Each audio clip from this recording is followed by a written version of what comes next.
Anthem game update. Hi everyone, we have an important update to share regarding Anthem. After careful consideration, we will be sunsetting Anthem on January 12, 2026.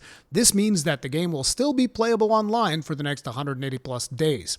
As of today, you can no longer purchase in-game premium currency, but you can still use your remaining balance until the servers go offline. We deeply appreciate your dedication, passion, and support over the years, and we'd like to thank you for that. For additional information on Anthem, please refer to the FAQ below. The BioWare team. Question. Why can't I play Anthem in offline mode? Answer. Anthem was designed to be an online-only title, so once the servers go offline, the game will no longer be playable. So let me go ahead and translate this from corpo speak into regular people speak. Answer. There is no profit incentive for us to make Anthem playable in offline mode, and therefore, we're not going to do it. We're just going to let all this work that our artists have done and our developers have done just completely disappear into nothingness after January 2026. Now, I know for a fact that a lot of people are going to hear this and they're probably going to say, and nothing of value was lost. Now, I actually happen to disagree with that when it comes to Anthem because Anthem had a lot of problems when it released, right? This is a video game that from performance issues, which there were a lot of them, I'm sure that there probably still are on some hardware, it actually runs okay in my current rig. Beyond performance issues, there was also the fact that there's a disconnection between the actual gameplay and the story portion. You go from this third-person gameplay into the first-person sections of Fort Tarsis, where then you go and you have all these dialogues with characters, and you have the BioWare, you make a couple of choices which don't really matter for anything, because due to the fact that this was a live service game, everybody had to reach the same endpoint. There were like a couple of minor variations that could happen, I think, but nothing that really implicated on gameplay. And then beyond that, there's also the fact that BioWare didn't really knew what they had on their hands, and therefore they weren't really ready with a content strategy to deliver content after the release of the game. And on top of it, Frostbite was basically a bitch to work with. To give you guys an idea, because I did a lot of research back in the day when I was still playing Anthem and reporting on Anthem, if you wanted to change a little pebble in like the overworld map of this game, wanted to change a little pebble from A to B, you had to like re-render the whole world from the top, at least for a while. I don't know if this is still the case in the current version of the game or not, but you basically had to re-render the whole thing, and that made updating the game, as you can imagine, extremely prohibited because they would want to like change small things, and whenever they would change something, it's like, all right, got to re-render the whole thing, and everybody was like, oh no, and the servers have to go down and all of that. It's just a complete friggin' mess. And EA was very quick once the Stop Killing Games initiative reached 1 million signatures. They were very quick to go like, oh, we should probably go ahead and sunset Anthem quick before we actually have to justify this action to any government entity.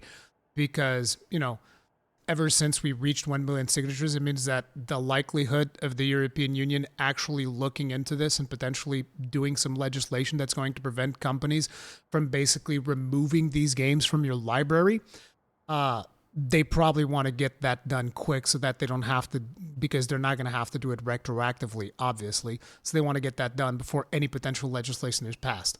At least that would be my interpretation of the whole situation. The reality is that Anthem was always going to be sunset at some point. The initiative might have just sped things along, which is a damn shame. Because even though I know that for a lot of people, they don't like Anthem, they think Anthem's a piece of garbage, I happen to think that there are some interesting things that we've lost with Anthem and that we're likely never going to see again. And today, I would like to just show you guys briefly what those things are. So we're going to be going on a little expedition here. We are in Grandmaster 1. I'm sorry this is not my main save file. My main save file was actually on PlayStation, and I'm currently playing the PC version because it's just more convenient, but most of the time I played on PS4. I still have a save on PC because PC had like the early access period or whatever, and I was covering it and I was streaming it and doing stuff. But suffice it to say, I had a blast playing this game, in spite of all of its shortcomings. And today, I wanted to share with you guys some of the things that we're going to be losing. So, right here, we have our Javelin. And this is the Ranger Javelin. Let me just get through the dialogue. Yeah. Okay. So there's 3 other javelins that you could have. Each of these javelins is kind of like a class. So this is your overall class. He's fast. He can pack a punch. He's got some support abilities. This is the overall guy. This is John Anthem for all intents and purposes. There's also a Colossus Javelin, which is basically a tank. There's Storm Javelin, which is kind of like a spellcaster. And then there's an Interceptor Javelin, which is kind of like a rogue. And each of these javelins has their strengths and weaknesses and all of that good stuff. The reason I chose the Ranger, even though I mostly played Colossus, is because this one gives you a better sense of like speed, momentum that you can kind of get from playing Anthem. So as you can see, we have a really cool flight model. The essence of figuring out how to do a flight model in a video game is how exactly are you going to balance it, particularly if it's a game where you're also expected to do combat on land. And the way that they did it is like if you're going up, you're spending more gauge. If you're just flying, you're spending gauge. If you're going down, you're recovering. And you can see the gauge, by the way, immediately below our character, that little blue moon, right? You can see it increasing. But if you go through water, like this waterfall over here, it will actually cool you off.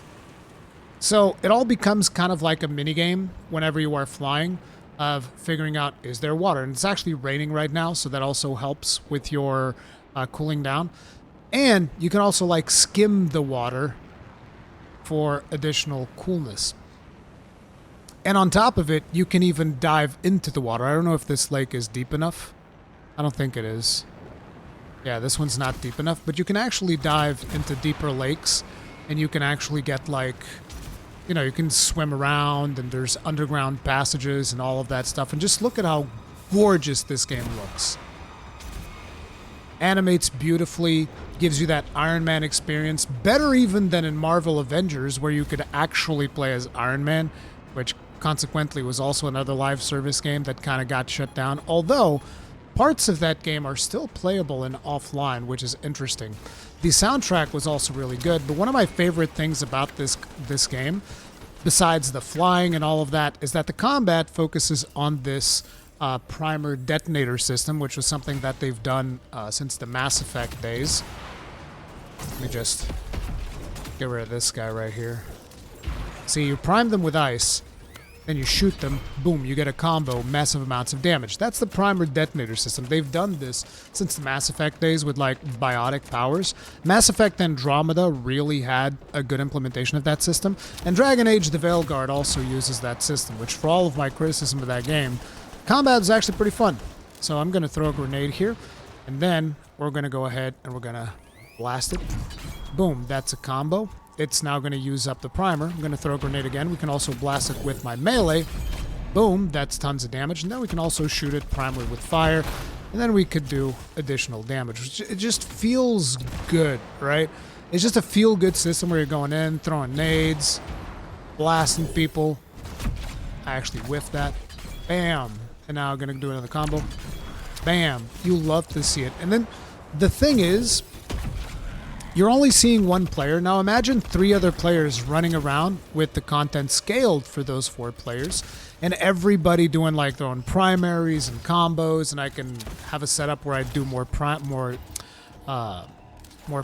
and then you can have a setup where you're doing more detonating, and you can just like do some really crazy stuff. I also have my support skill here, and each of the things would have a support skill like that, which is pretty good. Bam. Let me also just like combo that. That goes away. Who shot at me?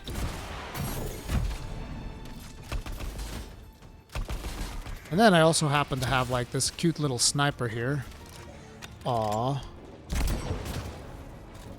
Which the sniper also comes with some detonation because of the fact that I had like this special item or whatnot.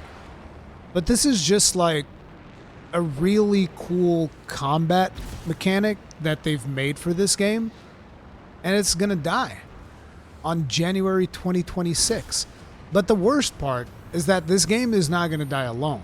There's a lot more games that are going to be dying pretty soon from pretty much the same cause. There's a lot more games that have already died. Because, like, the thing about this, right? It's not like this game is revolutionary or anything like that, but it is fun. And it does make me a little bit sad that we're going to get to a point where there's going to be people that are never even going to be able to experience this, even should they want to. Like, let me just show you guys what the ultimate looks like. Which, the ultimate on this character is actually one of my favorite ultimates, if not my favorite ultimate. So we're going to slow down here and check this out.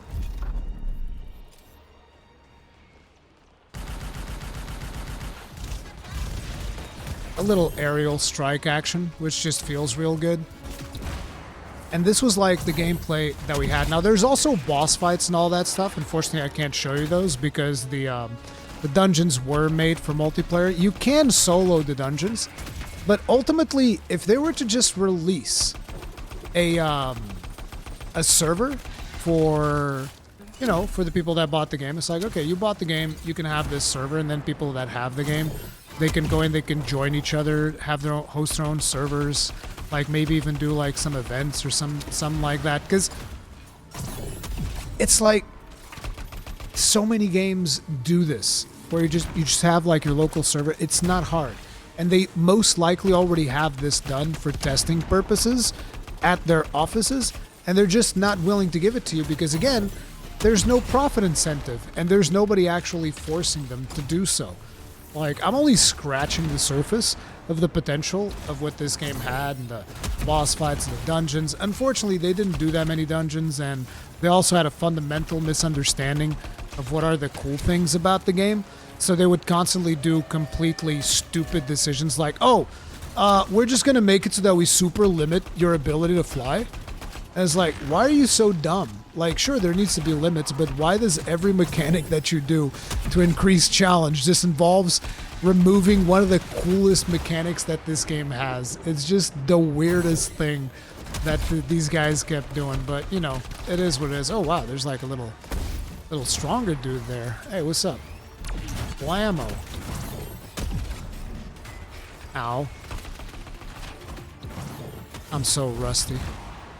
But yeah, I used to play the crap out of this game when it came out.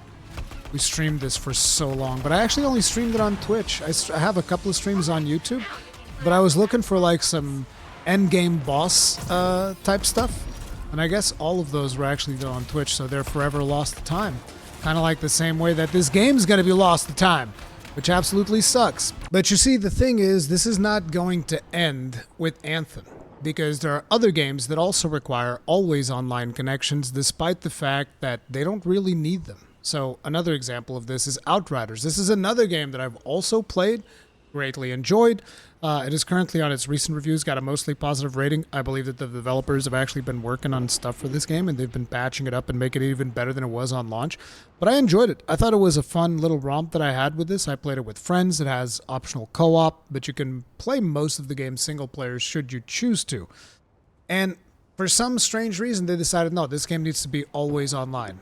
So eventually, not right now, but eventually you are going to reach a point where this game is also going to go through the same situation. Another game that I'm sure is going to get to that situation as well is going to be Godfall. Because you might look at this game and be like, oh, what do you mean? This game's not single player? No!